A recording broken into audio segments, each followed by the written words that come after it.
Welcome to the Digital Nomad Cafe podcast, the show where we discuss what it takes to create a sustainable long-term online business in today's fast-moving environment. We talk with industry experts and freelancers alike to find out what it takes to build and manage a location-independent business. Hello and welcome to another episode of the Digital Nomad Cafe podcast. If this is your first time joining us, this is a podcast about online business, e-commerce, freelancing, entrepreneurship, and helping others who are looking to work in a situation that allows them the freedom to work remotely, be that from home or when you travel on the road. My goal here is to share inspiring stories and practical advice on how you can build and manage a location-independent business. In today's episode, I speak with Crunch from Singapore, who works as a teacher, but also writes show notes for podcasts and works as a freelance writer. She got started working online in Costa Rica, is currently in Singapore, and will soon be heading off to Canada to continue her travels and work remote. Hope you enjoy this episode, digitalnomadcafe.com. Crunch, thank you for coming on the podcast and welcome to the show. I'm absolutely thrilled to be here. Thank you very much for having me. No problem at all. So, can you just talk a little bit more to, what it is that you do and why you decided that, this was a route that you wanted to take? I kind of just fell into what I do. And so maybe I should start with what I do. I actually write content for small businesses, like blog articles, any sort of content. I've done landing pages. I've done other types of articles, usually ghostwriting. So they kind of take their name and put it on work that I've written. So that's the kind of content writing I do. And I did get started with writing podcast show notes, actually quite by accident when I was traveling in Costa Rica, and a friend thought that I would be a good fit to write show notes. And she was like, why don't you give it a shot? I was like, why not? No, absolutely. And was, were you in Costa Rica on holiday at that time, or were you, what was, what brought you over there? No, so might make more sense if I give you a bit of intro into like how I started traveling. So I've been traveling since 2013, so that makes 5 years this year. And I was traveling around South America, Central America. I ran out of money. I got my TEFL, Teaching English as a Foreign Language certification, and started teaching English in Costa Rica. And that's where I met this girl who was working for this podcasting company, and she read my blog a few times, which it's just a personal blog at that time. So she'd read it and she thought that I was a good writer. And she said, hey, why don't you, make a little bit of extra income on the side? And it's completely remote. The company is actually based in Canada. So we're just looking for a new writer. So if you're interested, why not give it a shot? And that's kind of how I fell into writing. And in the last kind of 6 to 8 months, I've been trying to expand my reach and reach out to more clients, but it's been a struggle. Yeah, look, it's not easy, it's definitely not an easy thing to do. And I probably mentioned this at every podcast at this stage, but I began as a freelance writer. That was what I used to do, 500 words for $10 back in Thailand, in ironically 2013. So that was part of what I started with. And it's important to try and get those big orders in, because otherwise it can be a struggle to be a writer. It's definitely difficult. But in terms of the TEFL, when you teach English in Thailand, I had done the TEFL, the online one, and I was going to go to Thailand and teach English. And then I realized, I could make as much in maybe a week, 2 weeks writing articles for people as I could in a month as a teacher, with a lot more of a relaxed lifestyle than, having to actually go into a school and deal with children and do all that sort of jazz, So, yeah, that's absolutely right. Was it the same for yourself, in terms of did the writing work transition out the need to teach English, or did you keep both on at the same time? Well, actually, I got my career started in Singapore when I graduated from university teaching English. So I've been teaching on and off for about 6 years now. And teaching English is something I kind of enjoy, but also do out of necessity, just to keep extra money coming in at this point in my business where I'm not entirely dependent on my writing income at the moment. So teaching English is something I do right now as a supplementary income thing to kind of balance the books. so to speak. Keep the lifestyle going, you know what I mean? So no, look, that's fine. And I mean, so in terms of, you know, finding new work and finding new clients and things like that, have you used any of the traditional you know, websites, things like Upwork, Fiverr, or, you know, how are you going about it yourself to try and, you know, acquire new clients and help to build up that business for yourself so you can keep traveling? So I've used Upwork. I'm also on Freelancer. I think that's the website. Yes, but I'm not a huge fan of these platforms because the wages are so depressed, in the sense that there are lots of people from Vietnam or India or the Philippines who are offering what I offer at a much, much, much lower rate, so to speak. And I do feel that I contribute some extra level of value to my clients. So I've kind of moved away from those traditional freelancer portals and platforms, because I feel that it's not worth my time at this point.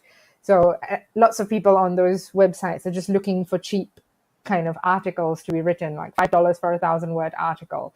I can't, you know, pay the bills with $5 for a 1,000-word article. Maybe some other people can, and there's no harm in doing that if you're just starting out. But I feel like I have some credentials. I do have experience writing. I have a couple of degrees, and you know, so I feel that I can charge more for that. And right now, how I'm finding clients is mostly through word of mouth referrals.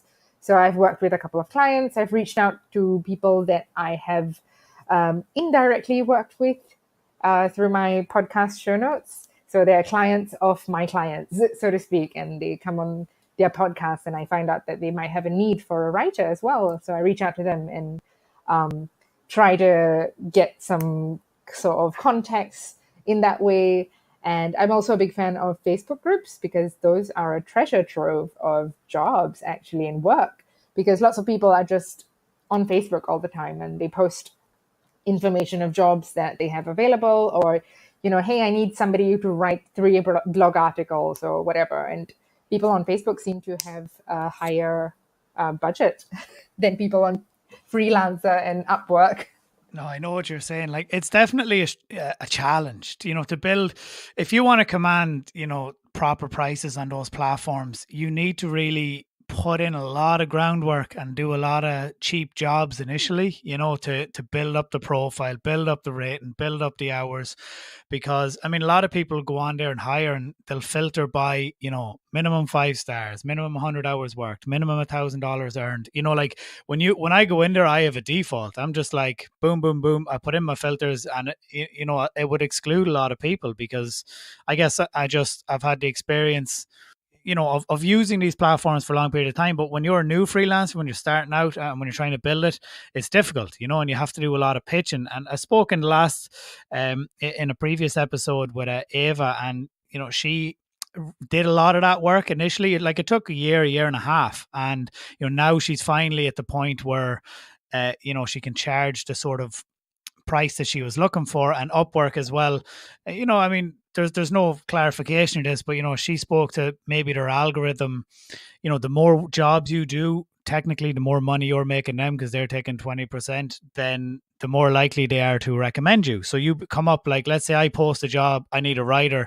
and, you know, it'll offer me some suggested people. Like, those are the people who are consistently doing the work and putting out the job. So I mean, you have to kind of be consistent with it, you know. And unfortunately, in the initial stages, you have to put in a lot of work, and for some people, that's just not feasible, you know. Like you're saying, Facebook groups are a brilliant place. Like, that's where I connected with you. It's where I connect with an awful lot of online entrepreneurs, and it is probably where I get the majority of my podcast guests, you know, is from different groups that I'm in. And I see people who post regularly, people who are quite active. I know what people do, and, you know, I'm just trying to bring people on here and share their stories and share what it's really like, you know, like what it's really like to build, you know, be it a freelance writing business or an SEO business or a web design business, just to show that, you know, it's not all sunshine and rainbows, but here's like some people who are actually doing it. This is no, but, you know, it's legit. And I think it's important to see that, because when you see the digital nomad thing flaunted on social media, it typically is, you know, somebody in Bali with their stage photo and their laptop in a swimming pool or something stupid like that. Yeah. Bali used to be Chiang Mai. It's Bali now, isn't it? And Medellin in Colombia, that's another spot. But look, there's nothing. Look, I get what they're doing. You know what I mean? Like, and different people have different agendas, and therefore they're selling different things. You know what I mean? Services, influencers, whatever. But we're talking about freelance writing and ghostwriting and things like that. So, with regards to Facebook groups, would this be a part of your weekly routine now to make sure that you're posting in these groups, maybe answering questions? Like, do you actually proactively engage in these groups because you know that it'll show a return over time? I don't think I would say that I proactively engage. I mean, I engage when I feel that I have something of value to contribute, not just, if somebody posts a silly question that you could obviously find the answer to on Google. I'm not going to say like, oh, I've got this information because I don't feel like that's contributing value. But if somebody is asking a legitimate question that I feel that I might have an actual experience or some sort of information that would help them in a true and valuable way, then I would contribute that, because I'm not really the kind of person who would answer a question just for the sake of being seen. I don't feel like that's where I, work best. That's not my style. So, but then again, on these portals, it's usually just a matter of trying and like consistently, like if you see a job post that looks interesting, reach out, PM them, and actually, answer their question. Don't send something generic, because that's not going to get you a response. Just because they're asking you for a blog writer for a particular industry, don't just say, hey, I'm a blog writer, I can help you, and this is my rate. Actually try to find out more about what they do, or like find out more information about the kind of article work that they need, and actually sell yourself in a way that makes sense to them so that they can see the value that you're contributing. I think that's the best way to kind of build those connections and get the work that you are looking for. Yeah, no, perfect. And have you found yourself that you've niched down, or would you maintain a kind of a wide portfolio of writing jobs? Everybody says that you need to niche down to kind of, build up your game. But I haven't found a niche that is my true calling or where I find myself to be working best. So right now I'm still kind of dabbling in many different industries. Some of the industries that I've worked with are social media. I've worked with logistics companies, accounting companies, a fashion company. And it's interesting just to see, like the kind of writing that they require and the kind of writing styles that they require, what kind of content they need. And so far I haven't found like something that I'm really passionate about. So I'm still looking to find my niche.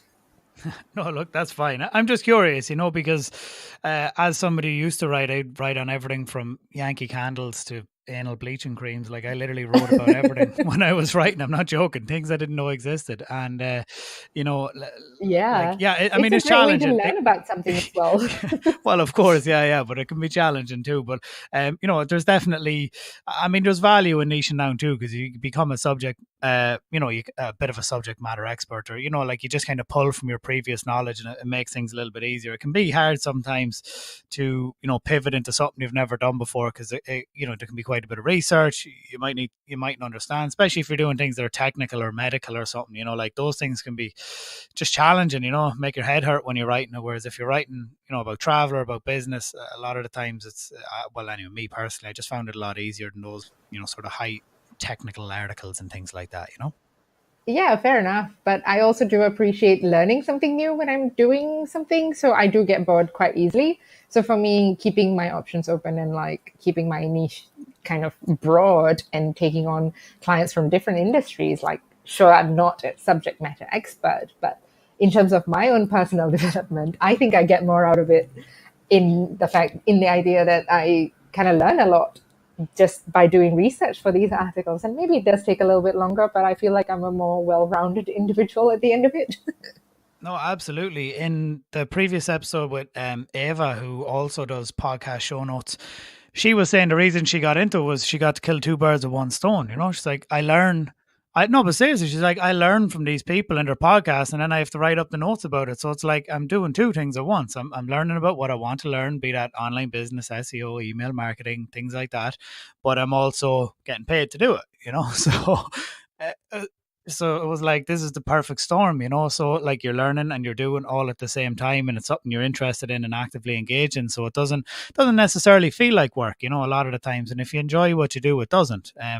Doesn't mean that there's not difficult days, or there's days where you don't want to do it or you're not motivated, but you just, you know, like obviously we're all human here, like nobody's a robot, but at the same time, yeah, I mean, if you can find something like this, and you know, it's a good tip too for freelancers and people who are looking to get into this. Instead of, you know, if you can find industries that you're actually interested in, like maybe you're super into CrossFit and super into keto diet and things like that, you know, then maybe that's your niche if you want to be a writer, and start reaching out to blogs like that and joining Facebook groups like that, and you know, trying to get those sort of clients where, you know, you would actually enjoy writing about it, versus, you know, like I'm saying, Yankee Candles and home decor. Oh, I hated it. It was like pulling teeth, but I had to do it because I was in Thailand and I was broke. So could we talk a little bit so whereabouts are you based now? I'm currently in Singapore at the moment, but I'm leaving Singapore in a couple of weeks at the end of November to go to Colorado to spend Christmas with a friend.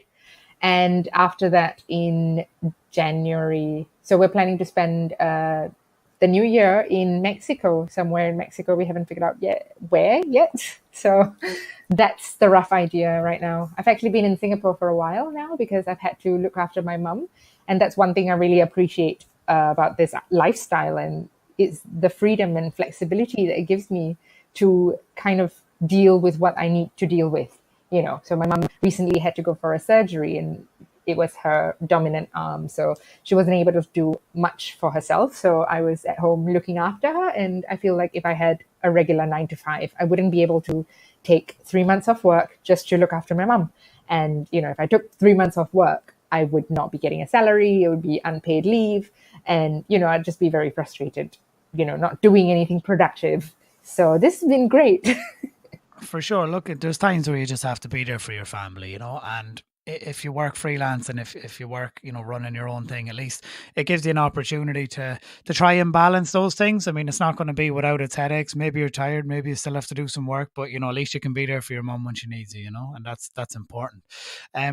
So look, along the way, and you know, like you mentioned to me just before the call, I mean, like you're not too far into your journey, but you know, you've been traveling for a long number of years and kind of using the teaching English model as the way to fund your travels, and the freelance writing and thing is only, you're only starting to ramp it up now. So like you're saying, it's about letting people know who you are and what you do. It doesn't necessarily matter that you have a big fancy website, or you know what I mean, amazing image. Your images are actually funny. I love it on your website. I'll make sure to link to it from the show notes. But like you're showing like stressed out trying to write and stuff. It's funny, you know what I mean? It shows you have a good personality, you know, right from the get go. And I think that's important, you know, you know, to get across like that. And look, these, once again, Facebook groups, you know, and showing up and adding value and just letting people know who it is, what you do. So just out of curiosity, so if somebody was hovering over your profile on Facebook, do they see right away what you do? Because this is something that I always find curious. No, I don't think so.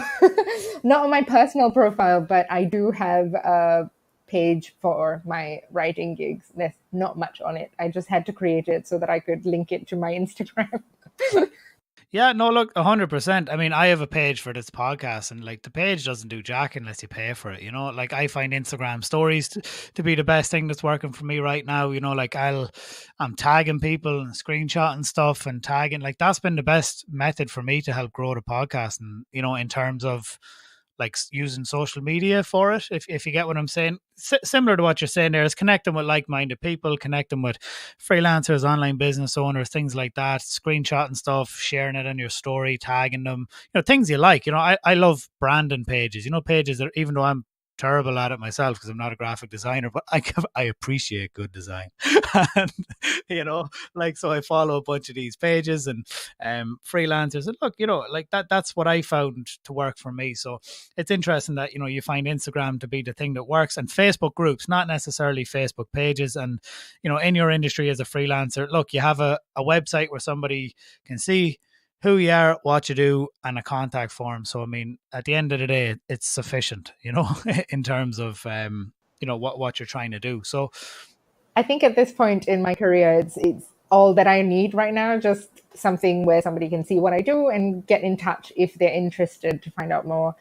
Maybe if further down the road, if I do develop some sort of other packages or other offerings in terms of like content creation packages or like marketing strategies for businesses, then there could be more information on the website. But for now, it's not a priority. Fair enough. And so just to clarify there, so did you pay for any, mentorship or courses or coaching along the way? No, I haven't. Not yet. I am thinking about it. I don't know if I am ready for it at this point. I'm not entirely sure how a mentor might be able to help. I don't know. I haven't thought about a mentor or mentorship program or anything like that at this moment.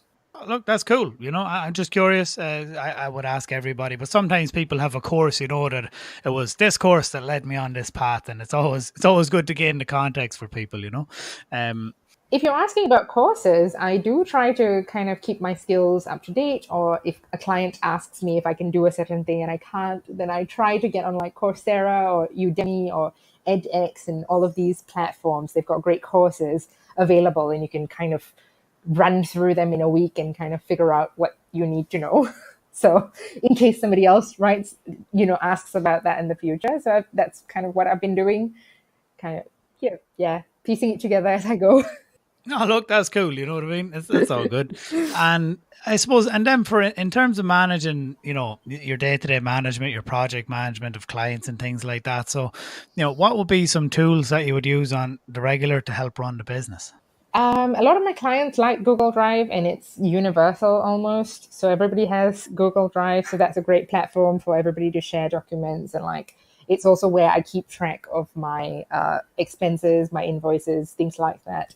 Trello and Basecamp are great for keeping track of project tasks. I have certain clients who use Trello and certain clients who use Basecamp. So I switch between the both. In terms of actual communication, day-to-day communication that's not over email, I use Slack and Voxer. Not a fan of Voxer, but some people like Voxer because they like the voice element of it. I'm not a big fan. I'm a millennial, so I like texting over sending a voice message. I think it's really weird, but you'd adapt. And I use Hootsuite to schedule posts on Instagram and Facebook just to make it easier.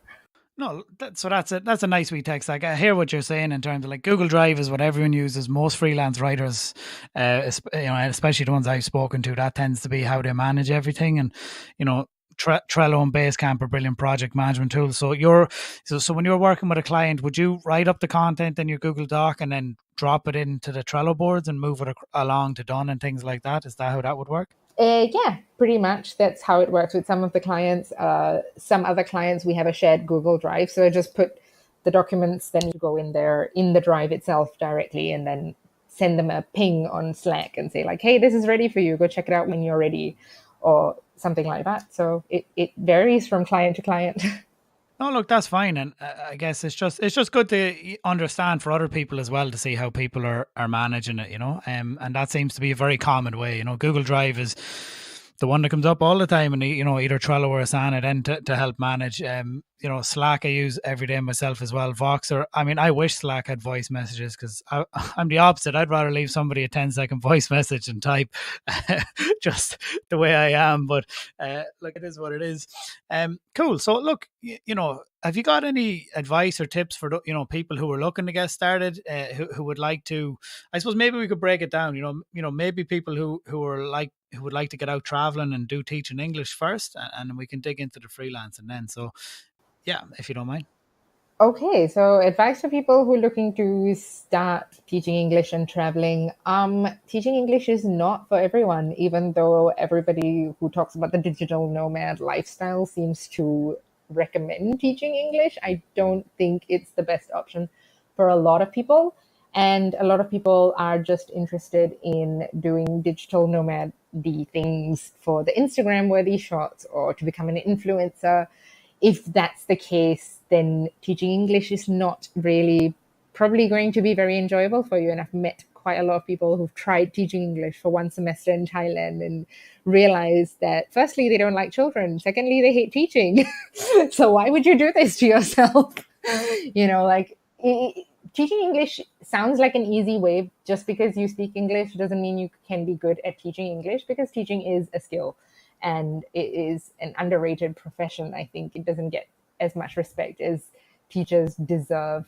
People I've met, like really dedicated teachers who are really committed to their craft, and when people kind of take it lightly, they're like, hey, I speak English, I can teach English, it kind of gives them a bad name. And then as a foreign teacher in a country that doesn't speak English, teaching English, you are kind of like a representative of all of us who do this.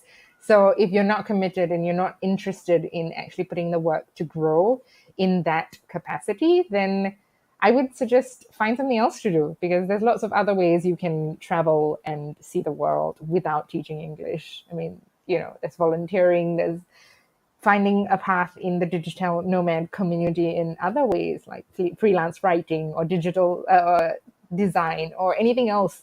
It doesn't always have to be teaching English. So no, absolutely. And like I said, I mean, even I went to do it, and then I spoke to some people who were doing it, and I was like, no, I don't think this is for me. And that was when I started looking for freelance writing as an alternative option, So it nicely leads into, so, if you were looking to get started in freelance writing and trying to pick up, jobs to either doing freelance writing or doing podcast show notes, what would be your advice if you had no sales, no clients, and, you had a one-way ticket booked to Costa Rica in 3 months' time? What would be your advice there now to somebody who was in that position? There's no easy way around hard work. Basically, you just need to keep hustling, and whatever platforms, whether it's Upwork although I think Upwork has stopped taking applications for new freelance writers because the market is so saturated. So find other platforms. There are lots and lots of platforms that are coming up. Try to connect even within your community. You don't have to, just because you're working as a digital nomad doesn't mean that your clients have to come from other places in the world. You can find clients in your local community, wherever you may be. And that's actually a great place to start. Your local community probably needs and trusts people from the community, and you would understand their needs better. Just kind of approach it in a manner that says, hey, I'm open to working with you as a writer, just that I won't be coming into the office. And I think lots of companies are becoming more open to the idea of hiring a freelancer or on a contract basis rather than a full-time employee, just because they enjoy the benefits as well. So pitch an idea. There's no harm in asking. You won't ever know what someone's going to say or how they're going to respond until you ask.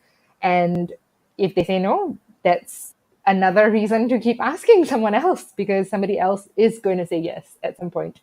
Absolutely. I mean, sales is definitely, a huge part of it, no matter what business it is that you're in. And just to talk to that a little bit further, so when you were in Singapore or, in places like that, would you go to meetups or business events to, network and potentially find clients for your freelancing business? I've been to a couple of small business owner kind of type meetings just to see what kind of people turn up and to kind of put my name out there. I've had a couple of responses from these kind of networking events where you just kind of say like, hey, I'm a writer. And then they're like, oh, I know this person who's looking for a writer. I'll send them your contact details. And sometimes going to these networking events is just a good way to help people put a face to a name and, build that kind of relationship, because at the end of the day, it really just comes down to building relationships with people, whether in person or over Facebook groups or whatever it is. If you don't have a relationship with someone, they're not going to trust you and know you and like you and work with you ultimately. So that's my advice. Just put yourself out there. Like, even if you're traveling, talk to the other people you meet on your travels. If you're sitting in a bar or in a co-working space, talk to someone. They're not going to bite you. And at the very best, they might have something to offer you or like to refer you to someone who might be interested in what you have. For sure. I mean, I definitely found as a freelance writer during my time, and for anyone I know who's done it, connecting with SEOs and going to SEO meetups and conferences was always beneficial, because people who do SEO for a living, their clients are SEO. Content is often a product that they need, constantly. So, and you meet a lot of these people if you're in those communities. And like you're saying, it doesn't have to be in the co-working space, could be at the bar, you're just having a chat. Who are you? What do you do? Swap your details, connect with them. And like you're saying, it's about building meaningful relationships, because people do business with people who they know, like, and trust. So It doesn't change when it's online business, you know. So, but if you're in a position where you can meet up with these people on a local level, you know, it's definitely beneficial to do that. Sweet. So, Crunch, perfect. Look, thank you for taking the time to come on. So where can people find you if they were looking to connect with you? Keeping in mind, I'll make sure to link to your websites and profiles and everything in the show notes at the podcast. So you can find out more about the work that I do at Crunch Ranjani. That's CRUNCHRANJANI.wordpress.com, and that's my business website. And I also have a personal blog where you can read more about my travels called lovechildoftheworld.wordpress.com. And I'm on Instagram at CrunchTini. That's CRUNCHTINI.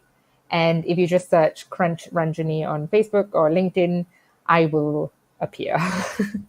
Perfect. No, look, thank you very much. And like I said, I'll make sure to link out to all of this. I'm not 100% on the podcast episode number, so I'll do an outro at the end of the podcast, and I'll make sure to, link people out to the right places. So look, Crunch, thank you very much. I appreciate you coming on, sharing your journey, both teaching English and, working as a freelance writer and building the business. Thank you very much. I'm sure some people will find this informative and helpful on their journey, creating a location independent lifestyle. Thank you so much for having me. Thank you for listening to today's episode of the Digital Nomad Cafe podcast. If you enjoyed this episode and you found it actionable and inspiring, please be sure to give us a rating on iTunes and share it on your social media profiles. Tag us on Instagram. Get the word out there. Share it in any Facebook groups that you're in where people might be freelancers, remote employees, online entrepreneurs, anywhere that you feel and anyone that you feel could benefit from learning from today's insights and the story and the journey of this entrepreneur who is on today's podcast. Please help get the word out there. And, every rating helps, every new listener helps. And all we're trying to do here is to inspire people and, share stories to show that it is possible to create that digital nomad lifestyle. And also just, the real nitty gritty of what it actually takes to build an online business, whether that be as a freelancer or as an online business owner. Thank you for listening. I'm your host, Adam Finan.